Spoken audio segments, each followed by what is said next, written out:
Yeah, bit of a Nostradamus type situation there. It is what it is. I mean, I'll take my roses. Fuck it. Right?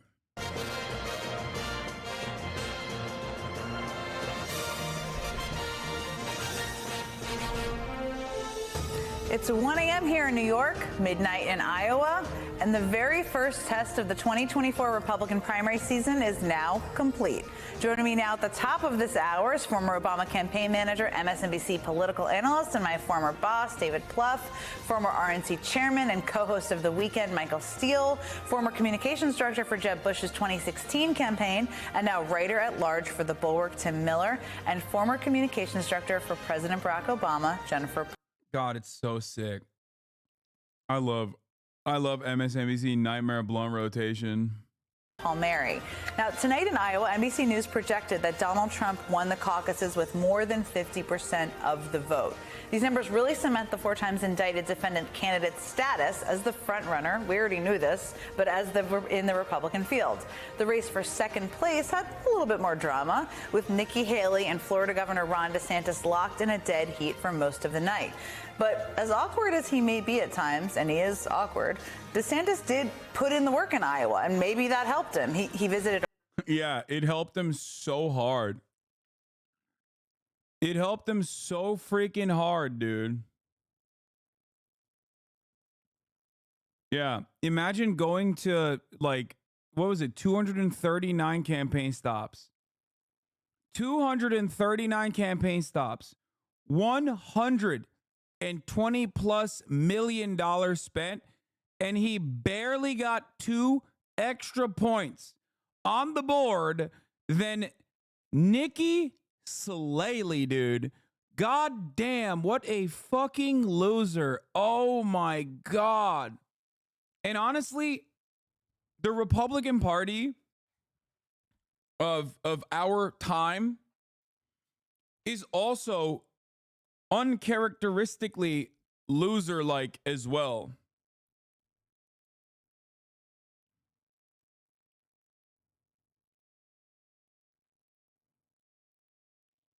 Wait, hold on. I was making sure that, like, you know, my Twitch account manager is aware that, like, there's an active, deliberate attempt to try and get me fucking, you know, banned on the platform.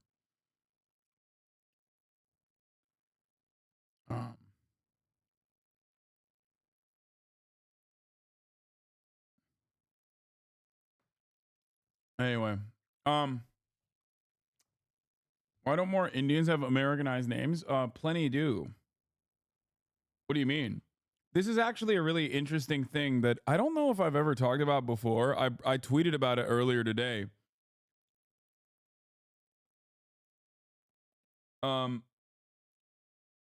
DeSantis did really well in Iowa. Just look how his polling changed over time.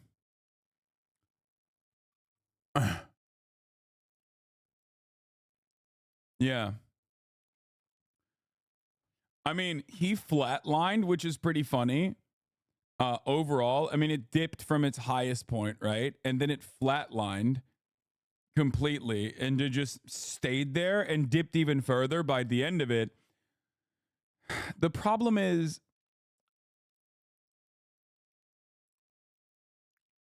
the issue is it's just so, like, this should have shown everyone in the Republican Party that this guy is awful. He staked everything on Iowa, thinking that he could manipulate the caucus structure to, like, eke out a victory for himself against Trump. It literally worked in the exact opposite direction. Oh my God, your tweets about your grandfather is insane. Oh yeah, I was gonna show this. So Nikki Haley had this to say, by the way, after Iowa, which I find very funny. Are you a racist party? Are you involved in a racist party? No. We're not a racist country, Brian. We've never been a racist country. Our goal is to make sure that today is better than yesterday. Are we perfect? No. But our goal is to always make sure we try and be more perfect every day that we... Just because the myth that who wins Iowa wins the Republican Party? No. That's the myth in the Democratic Party, and that doesn't work in the Democratic Party anymore either. There is no myth that anyone who wins Iowa wins the Republican primary. That's not correct.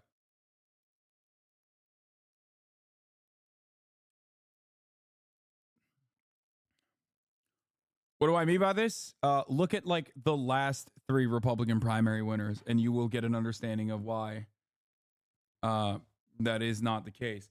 Now, going back to Nimrata,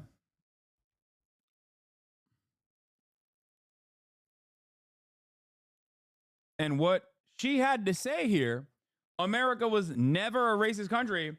Someone should ask why she uses Nikki instead of Nimrata. Okay? We can. I know I faced racism when I was growing up, but I can tell you today is a lot better than it was then. Our goal is to lift up everybody, not go and divide people on race or gender or party or anything else. We've had enough of that in America.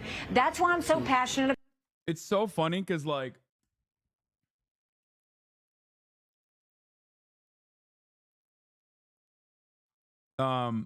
it's so funny that she's saying this while her name is literally Nikki Haley, okay, and not Nimrata. But beyond that, I mean, this is something that I'm pretty sure a lot of foreigners have also experienced. The funny thing is that most Republicans will see this and think, yeah, she's faced anti-white racism in the past. Yeah, exactly. Emwood keeps saying this is a porno name, and he's kind of right. He is cooking on that. Nikki Haley is like kind of a porno name. Like Nikki Benz. Okay, anyway, whatever. Nikki is a Punjabi name meaning little. Yes. Yes, I know. Okay, I know. But there's a difference why she's not using Nimrata and using Nikki. How do I know this? Okay, why do I know this? Because my grandfather literally told me when I came to the United States of America to either change my name, okay, or use Dawn, because it sounded Irish. Bitch, I know. Dawn is my middle name. Dogan is how you spell it. Okay? And my grandfather literally was like, just either change your name, don't use Hassan, okay? Because people are going to say you're a terrorist, you're not going to get jobs, you're not going to be looked at in the same way when people realize that your name is like Arabic sounding and Muslim sounding. Change your fucking name, or at the very least, use Dogan. Okay? Now, I, at the time, thought that that was a ridiculous thing that he was saying. Like, I understood that he wasn't wrong, right? And this is a immigrant parent. This is actually a straight up immigrant parent technique. Every immigrant parent does this. Okay? Like, all of the East Asian, South Asian immigrants, they do that 100%. I didn't. I grew up in fucking Turkey. I didn't feel like doing that. I thought it was ridiculous. Okay? And yeah, Dogan Piker is what he was like, you're lucky because your last name doesn't sound Muslim. You might as well just, change, use your middle name if you're not going to change your name. Why do you think people do that? Why? Why do people do that? Well, they do that because America is definitely fucking racist. It's not something that it's not something that you're going to ever be able to describe to a Kyle, okay? You're not going to be able to describe this to a fucking Hank who is, of German and English descent. But that is the case. 1000%. People perceive you very differently. People perceive me very differently when they find out my name is Hassan. Okay? Now, it doesn't matter. It's what you do with it, right? And I'm also very, very white passing. And therefore, in most circumstances, I've been able to overcome any of the additional challenges. And most people don't perceive me in that way regardless, right? But there are circumstances where that kind of rears its head. Nobody is ever going around, making jokes about how I have supported the IRA and therefore making up funny pet names for myself with respect to the IRA or the ANC, but they certainly are doing it for Hasanabi, Hasanabi, comparing me to Osama bin Laden. These are things that, of course, come with the territory. Anytime I cover the Middle East, it's not surprising to me that a lot of white American political commentators will immediately turn around and go, yeah, dog, you're a fucking terrorism defender. You love terrorism. Those guys are terrorists and barbarians, and so are you. Okay? Like the C-word debacle. You're automatically a brown Muslim when the issue comes up. Yup. When it comes to anti-white racism, all of a sudden, I am not white. Okay? Happens all the time. That's why people do it. If if my name was Dogan or if it was actually Hank and I never told anybody that I'm from fucking Turkey, I'd be fine. Willing to bet I'd be perceived very differently in some negative ways and in some positive ways. So just something to think about. But all of that stems from the fact that, there is a prevailing, dominant, white ethnocentric,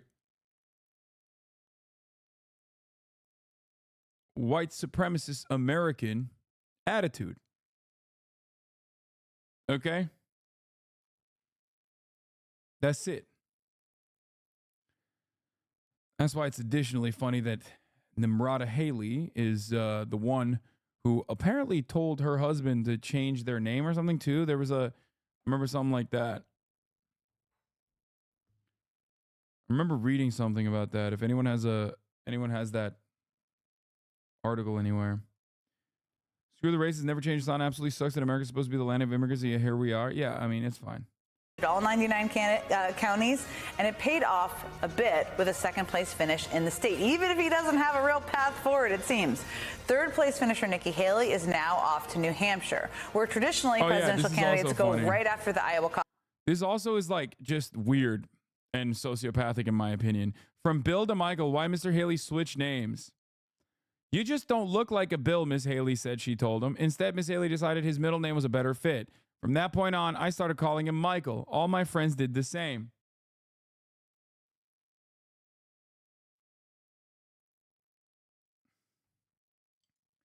That's insane. Why did they write about that?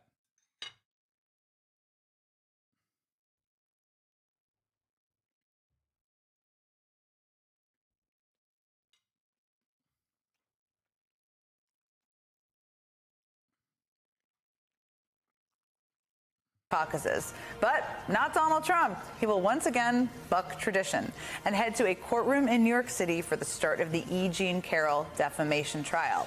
And that civil case is, of course, on top of the 4 criminal trials that Trump is also facing, where he also seems to want to appear in the courtrooms, involving his hoarding of classified information and attempts to overturn the last election, just to name a few. But Trump's legal woes certainly didn't hold him back tonight. As we were just talking about 2/3 of Iowa caucus goers say that even if he's convicted, they still consider him to fit to be president. So this slice of the Republican electorate seems pretty clear who their first choice is, criminal charges and all. Back with me is my all-star panel here. So we've talked a lot about Trump. We've talked a lot about the Republican candidates. Let's talk a little bit about the other guy running, President Joe Biden. So, Pluff, you talked to the campaign a lot. If they're watching what happened tonight, what do they think of it? Do they think about it? Well, one thing that's important when you're incumbent is when does the general election start? And so this would suggest it's going to start a lot sooner than you'd probably like. Is that good for them? I would argue maybe it is, just because the sooner this turns into a searing contrast, probably the better off Biden is. So even if you'd probably like a couple more months to prepare, I think being in that boxing ring with him and him alone is probably helpful. Chad, if you think that I would currently stop everything I'm doing and watch the Ron DeSantis town hall,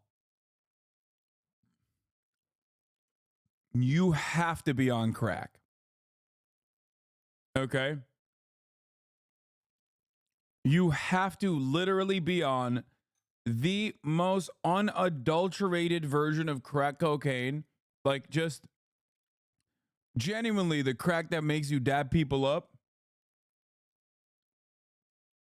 Why the fuck would I do that? No, you're gross, chatters.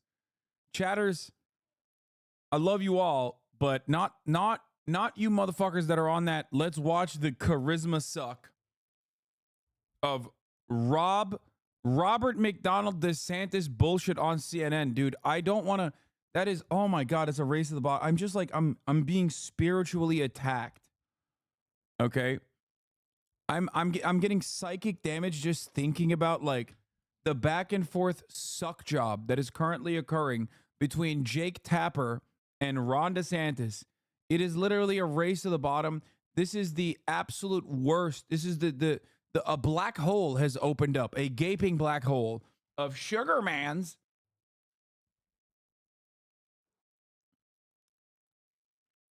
You know what's really funny about this? Chatters are literally saying that the guy who basically personally absolutely destroyed his own chances by being the least likable freak that was not good enough for the Republican Nazi small business owning tyrants, that's the guy you want to voluntarily watch.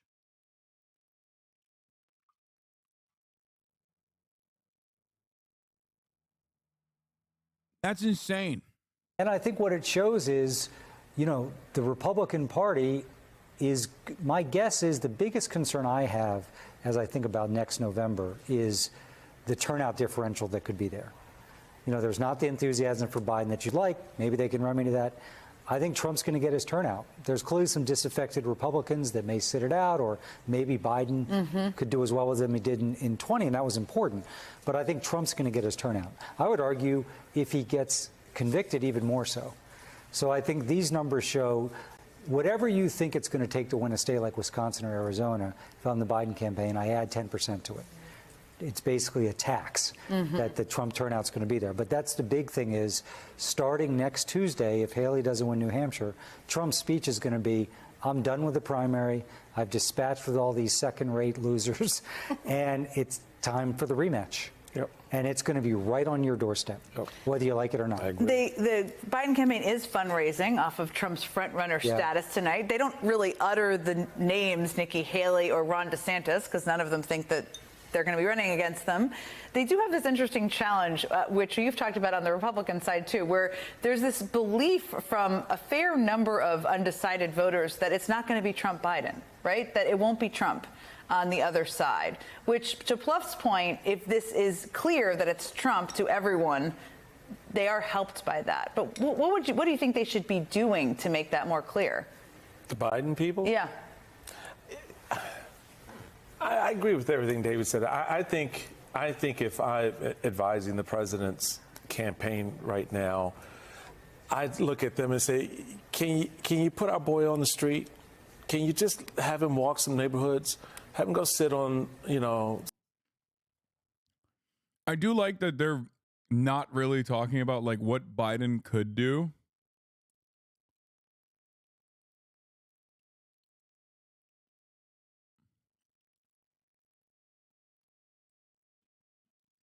I do like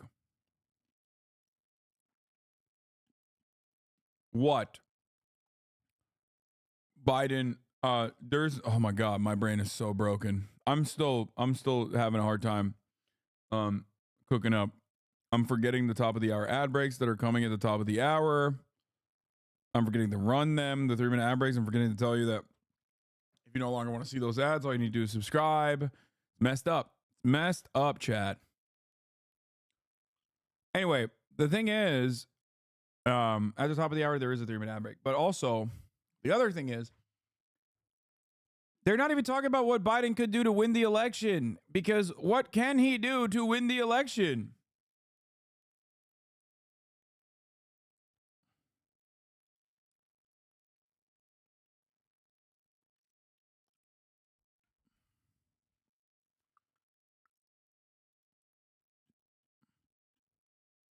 As in President Biden. President Biden, yeah. Our boy. Our boy, Yeah, just to be clear.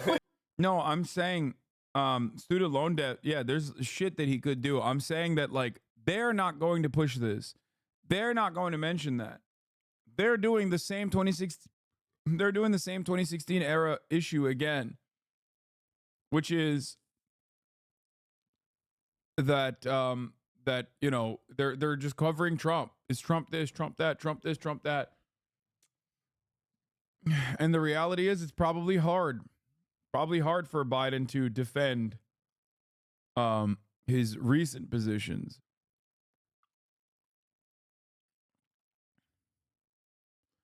Meanwhile, this is what his allies doing. Netanyahu says war against Hamas set to continue into 2025. So bad.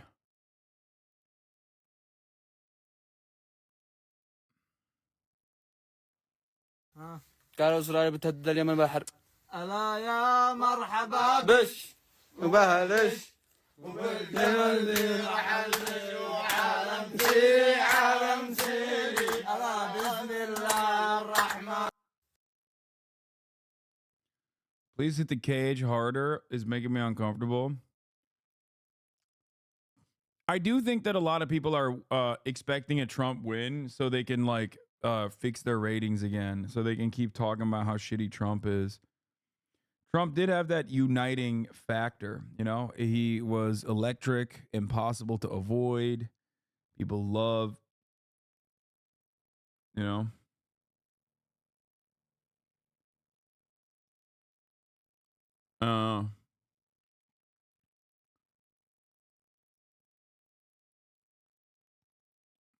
People sorry, I'm looking at on the other fucking screen, I'm looking at so many people just mauling on Twitter, just begging for Twitch to ban me.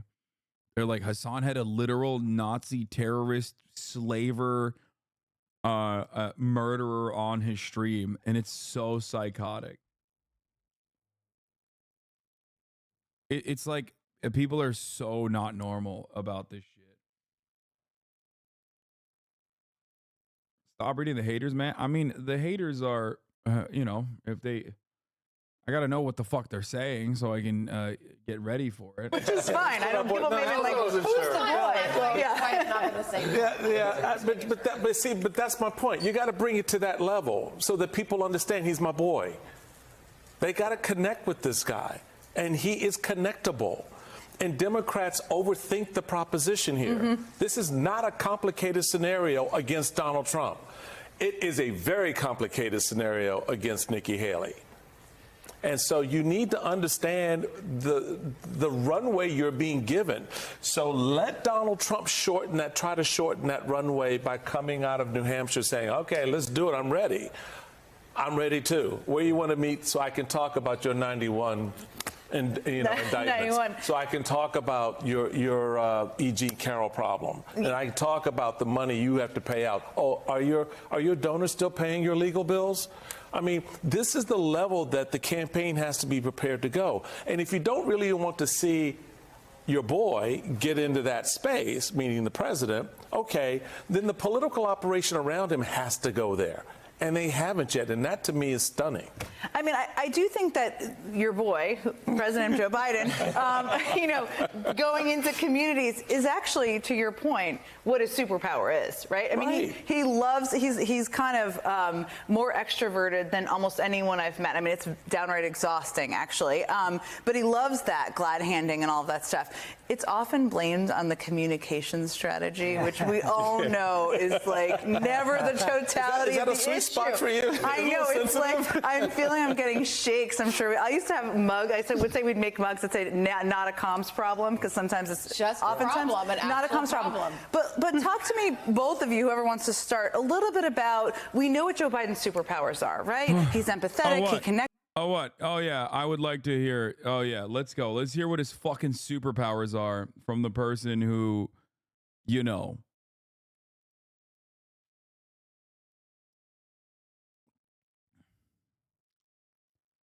From the person who worked for him. Connects with people. He loves, glad handing.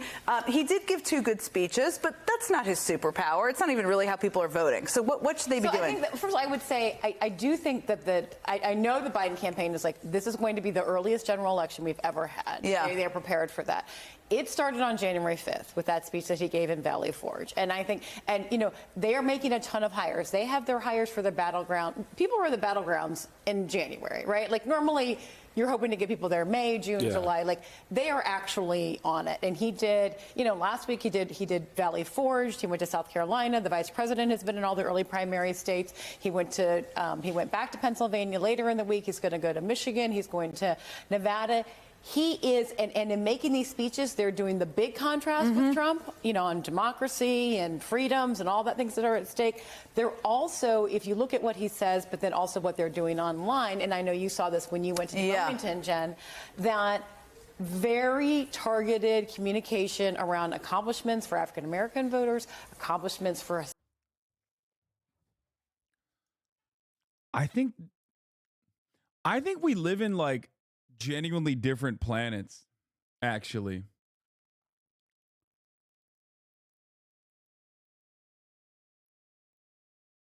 We live on entirely separate planes of existence. We might as well be fucking, plane maxing into Draco Malfoy's dick or whatever. Okay?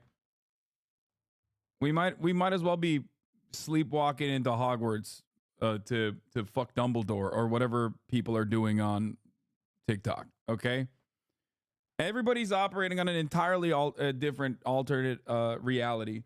Shifting. That's what I was thinking. Plane maxing is not the right word. Shifting is the right word.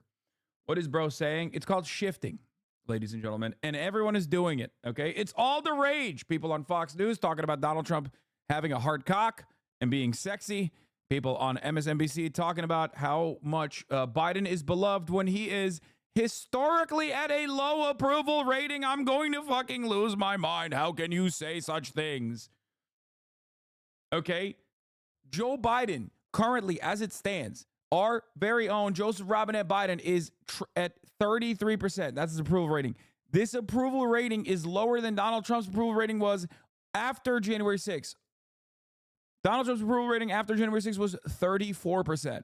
Please understand, Joe Biden currently is less popular in America than a president who did an insurrection. Joe Biden is as unpopular in the United States of America as a president who put us in the global war on terror and also was seen as the responsible party for the fucking financial crisis.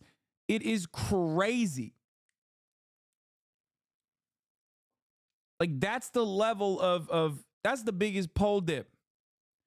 Now, the question should be, why is that the case? Well, there's a couple reasons. Some that you could change and others you can't. Isn't that a sign that approval ratings are bullshit? What? No, that doesn't mean approval ratings are bullshit at all. The reason why his approval ratings are so low is because people think he's insanely old. That's number one. Number two, people don't see his policy accomplishments. Okay? They don't. Why? Because a lot of them came on the trailing end of a shit ton of concessions. Americans want expediency in Congress. They do not want back and forth communications. They do not want glad handling. They do not want compromise. They want immediate expediency. Okay? That's what they want. Now, of course, under the Brandon regime, the Americans experienced genuine negative real wage growth for at least a year and a half. That is going to stay on their minds. You can turn around and say the inflation crisis has genuinely gotten to the soft landing that the Brandon camp promised it would, and that much is true. But it doesn't matter because what I just mentioned to you still matters. It's still on people's minds. Okay? Brandon has also been the overseer of a loss of civil liberties for women. Now, of course, that is directly on the hands of the Republican Party. Everybody pretty much understands that. But that does definitely probably frustrate a lot of people that think that maybe Brandon hasn't done enough to combat against that. So that's something to consider as well. And then you have the good stuff, like you have the IRA, okay, Inflation Reduction Act, the price of insulin getting stabilized at $35. You have many different plants opening up in the United States of America. Battery manufacturing. These are all good things. Joe Brandon himself has personally, okay, under his communist dictatorship, the dictatorship of the proletariat of Brandon Heads, has spent more money on public transit than any former president in contemporary American history. Okay? We're talking major improvements to public transit, specifically rail. This part is also true. Brandon has also done marginal student loan debt relief, not the student loan debt relief he promised. However, some student loan debt relief. Brandon is the first American president in modern history that actually went as a sitting president and sat at a picket line and spoke at a picket line. This is huge. Okay? Brandon also pulled out of Afghanistan. That's also huge. I'll give him his roses. Okay? I'll give him his roses, especially when you compare him to his contemporaries. The problem is the Democratic Party has a messaging problem. Okay? The Democratic Party does not communicate any of those factors. The Democratic Party will cut a fucking deal with the train corporations in secrecy with the likes of Pete Buttigieg after the railway strikes are basically very publicly cast aside and broken by the administration. And the actual things that the railway unions actually fought for, the Brandon camp will deliver. They do it quietly. They do it quietly, and then there's no coverage on it. Right? I talk about it from time to time, but it's hard for me to talk about that when you got a very obvious problem. And that problem is genocide. That problem is ethnic cleansing. Biden is a genocidaire. Biden is a defender of genocide. In a real criminal justice tribunal, Joseph Robinette Biden would be tried and found guilty of his crimes of aiding and abetting ethnic cleansing. Okay? Mike from PA is having a meltdown right now. Hearing you compliment Brandon on some good, he wouldn't disagree with me. Everything I said is correct. Problem is, it's not enough. And the problem is, his bads are much, much more obvious. Possibly even heightened by the fact that he is 800,000 years old and not all there. And his goods don't get talked about. Okay? That's the issue. The good stuff he's done does not get coverage. And that is a problem with the Democratic Party. They are not messaging. They are not. What is this? What do you say? Thank you. This was a great interview. They've all tried caught, including the captain of the ship that he went on. He's saying that the vibes are immaculate.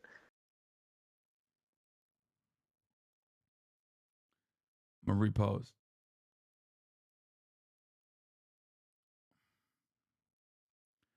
So, yeah.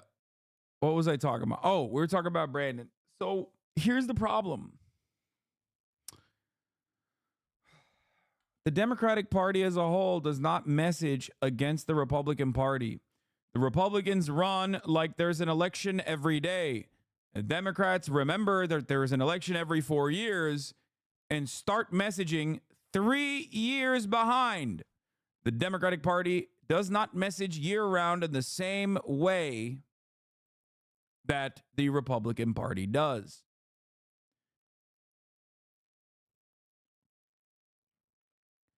That is an issue. Right now, as it stands, immigration is one of the top issues in this country.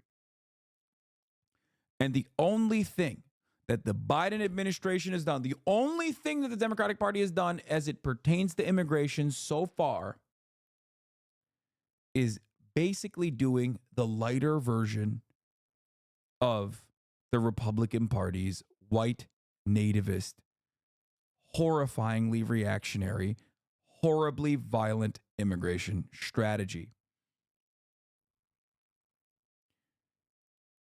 94% white Iowa Republicans turned around and said immigration is their top priority.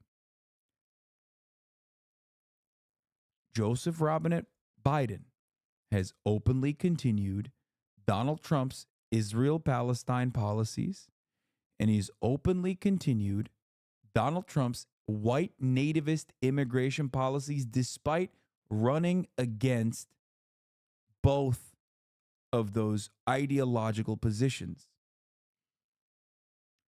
This is a major issue.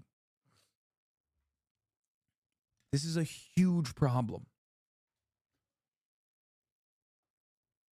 And the Democrats don't communicate against it at all.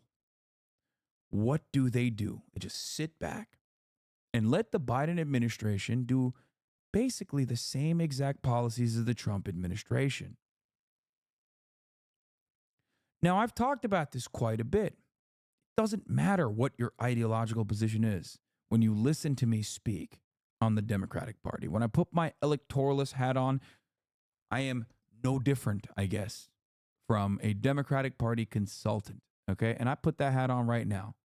What do I see? I see a weak Democratic Party led by an old man who is no longer telegenic. His best years are behind him, and he's barely there. I see that man where the 75% of the base of said party, 75% of Democratic Party voters are saying they need a new candidate. I see that man personally, in the most zealous way possible, push for an ethnic cleansing campaign that is both immoral, morally repugnant for sure, but also genuinely harming America's prospects, America's soft power politics. Because we can't even rein in our attack dog in the Middle East. We can't even pull them back. There's an inconsistency in the messaging from Biden's camp. No red lines for Israel. Okay, Israel needs to dial it back in, but also we're going to give all the weapons and all the munitions to Israel simultaneously. These are things that people do see. This makes Biden look weak again. It makes us look like, if we are the Democratic Party, asleep at the fucking wheel. Both to the rest of the world, but to everybody else as well.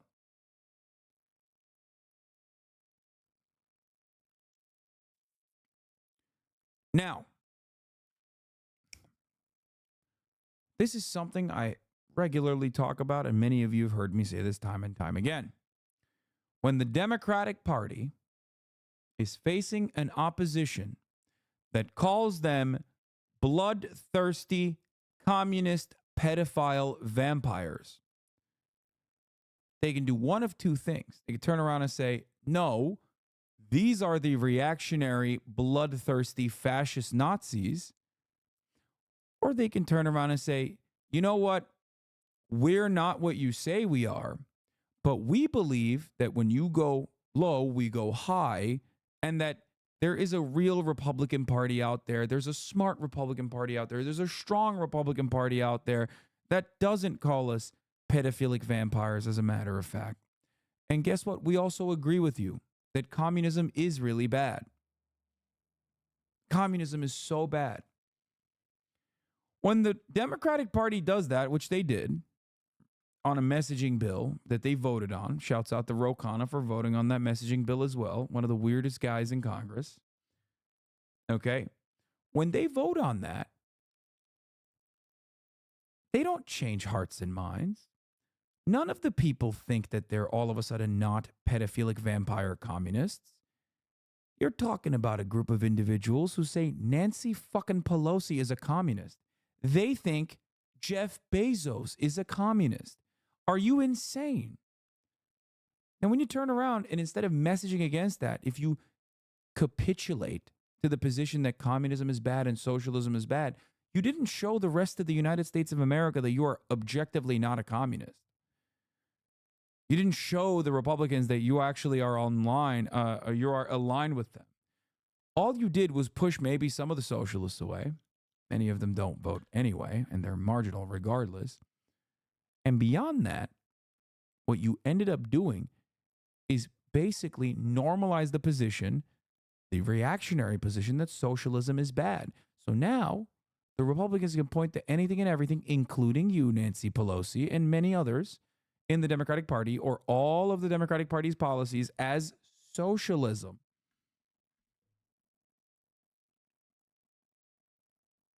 Anyone and everyone is a socialist as long as they're not a Republican Party member. So you just gave yourself a handicap. You just kneecapped yourself for no reason when you did that. And the same goes for all of the Democratic Party's policies. Okay? Same goes for the entirety of the Democratic Party's policies. We do this every single day. We do this for every single issue. When the Republican Party says immigrants are poisoning the blood of this nation, and therefore we have to set up concentration camps at the border, the Democratic Party runs on, we can't do that. That's unacceptable. But when the Democratic Party actually gets in to power, what do? They follow the Trump Republican reactionary, white nativist, racist immigration policies. Now, what does that do? Well, I'll tell you what that does. That is what is known as the ratchet effect. Republicans push the country further and further right, and then Democrats come into power and they calcify this position. They keep the country. They normalize how right-wing the slant now is. They make it so that we stay there. That is precisely the role of the Democratic Party. They don't pull it back. They don't pull it back into a normal area. They don't pull it back to and reverse course on policy decisions that the prior Republican Party administration made. Very damaging, very devastating. And when they do that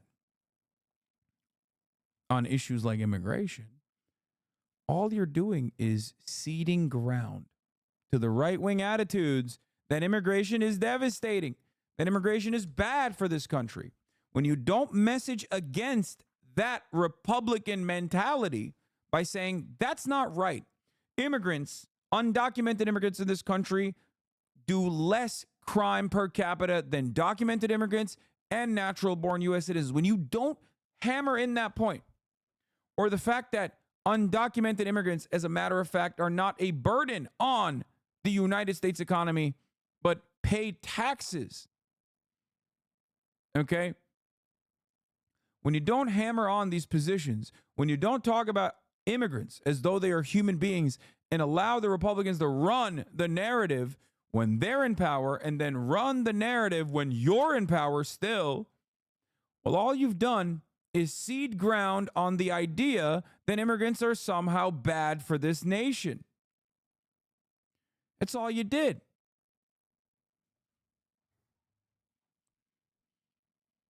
And guess what?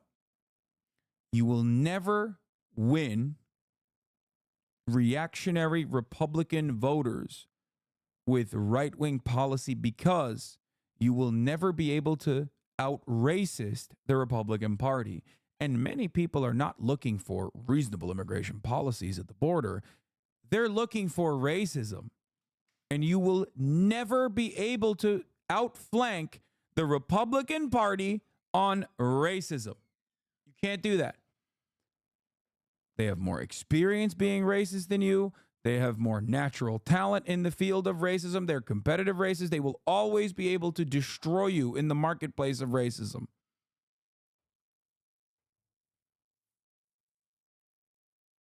That's it. And when you concede and when you cede territory and when you normalize white natives immigration policies, then Trump is going to kick it up a high notch. He's going to kick it up a notch again.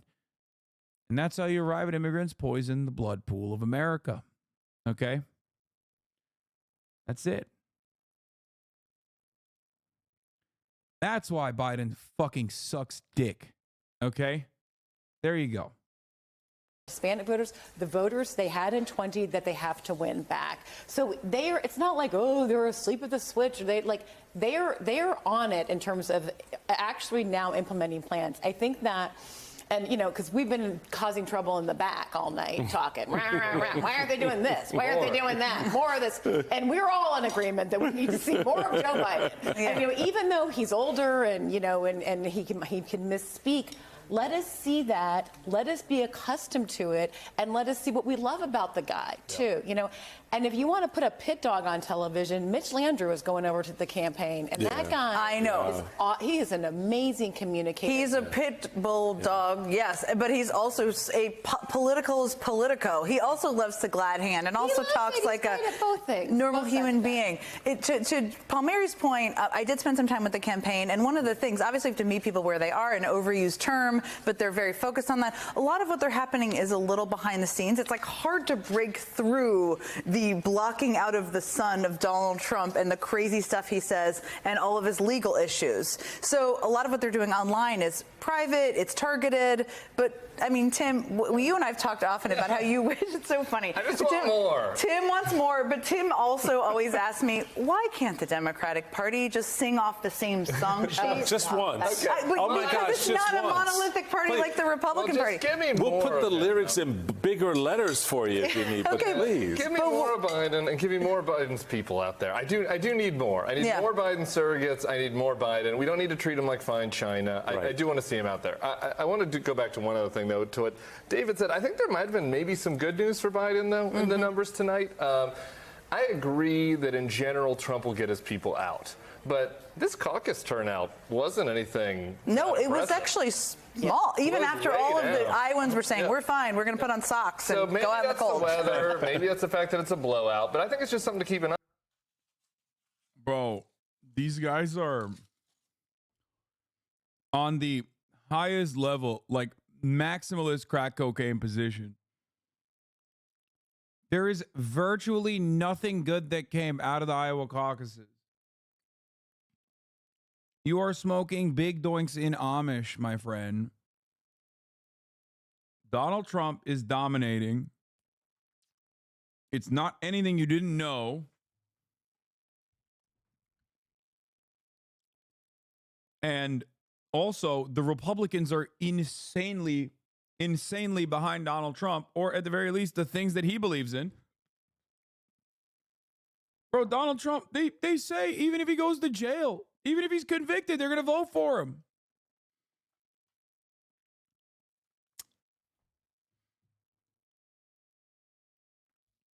The Trump train is on board. It's on the tracks. It's going choo-choo. Meanwhile, Biden is hemorrhaging support. And these guys are living in fantasy world where they went to Hogwarts, the fuck Dumbledore and Draco Malfoy, where they think in that fantasy world that they shifted into in this parallel universe, Brandon is a dynamo. He's a retail politician like it's 1994 again. He's out there saying slurs. He's out there talking about the racial jungle and shit. He's out there advocating for desegregation because advocating for segregation. That is the Biden that was the retail politician. The Biden now, what's he going to do? You don't care about Palestine, Hassan? This is true. I famously don't care about Palestine. 167,000 last time. It looks like we're at 120 something right now. So a big downtick from 2016. The other thing is, what's this number? Now, 32%, if Trump is convicted, is unfit to be president. That's a big number, even if that's off, even if it's 22%. And even if he's not convicted, that's a group of people for the Biden campaign to work from. Like, they can speak to those people and they can persuade those people, and that is a persuadable audience. Yeah, no, definitely, totally.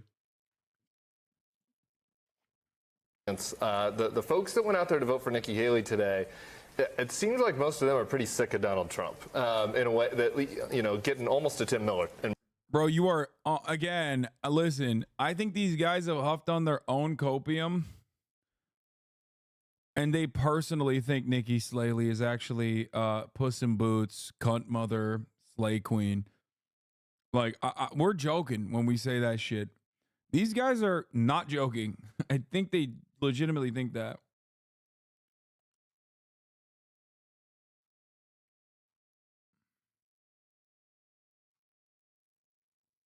Michael Steele, too. I don't know if they're ready to call Joe Biden their boy yet, but they seem pretty sick of Donald Trump.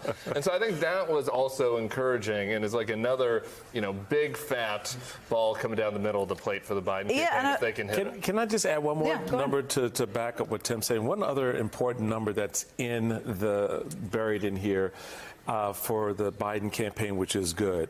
Of the Republican caucus goers, 11% of them said if it's a Biden Trump November, they'll vote for Biden. So to really emphasize the point that Tim made, there's a lot. I like people saying turnout is less than half for 2020 and Trump, though. Okay. 2020 turnout is always going to be a little bit different because of COVID. And not only that, but also,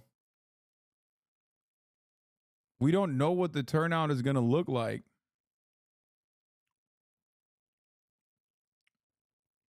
We don't know what the turnout is going to look like. It was a blizzard too, but we don't know what the turnout is going to look like because we have no way of knowing what the turnout looks like for Brandon. Yes, it was a 2016 caucus. There was I'm talking about the 2016 or 2020 Iowa caucus for I mixed up.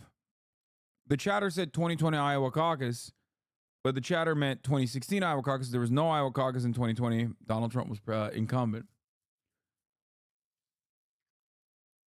We don't know what the Democratic momentum looks like. We don't know. We don't know yet. But there are different conditions. Like a blizzard. In a caucus structure.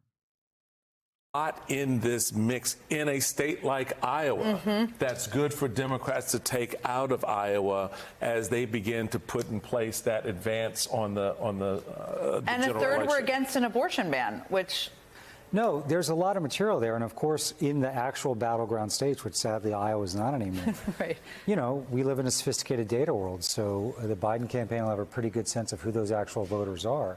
And just, you know, presidential campaign can seem overwhelming, but it's actually quite simple. In this election, it's like 7 states. That's all it is. It's not 50. And it's not Iowa. 4 to 5% of actual swing voters. That's it. Small number of Americans. And it's a fairly small number of people that you're trying to get to turn out. You're not sure who's going to turn out. So I think in these numbers, with the swing voters, I think there's a lot to be encouraged by. But I think for Biden to win, you've got to make sure that you do both sides of it, that you reach your turnout goals. And you may be right. My suspicion has all been wrong. Though, if the call to Republicans to restore the wrongfully, terminated leader is going to be pretty strong. And I always think in campaigns, it's always better, even if your data says they're going to get 10 votes in a precinct, assume they're going to get 12. Like, you got to raise your numbers. But I do think with swing voters, and the 11% number, I hadn't seen that. You said these are hardcore, mostly evangelical Iowa caucus attenders. saying that, not general elected Republicans. That would suggest that maybe there's up to 15, 18%. He won't get them all, but boy, if Biden could end up getting 6 to 8%, that's how he gets to 270 again. Yeah, it's a game changer. This is all very interesting and gives us a little hope. We need a little hope moment out of tonight.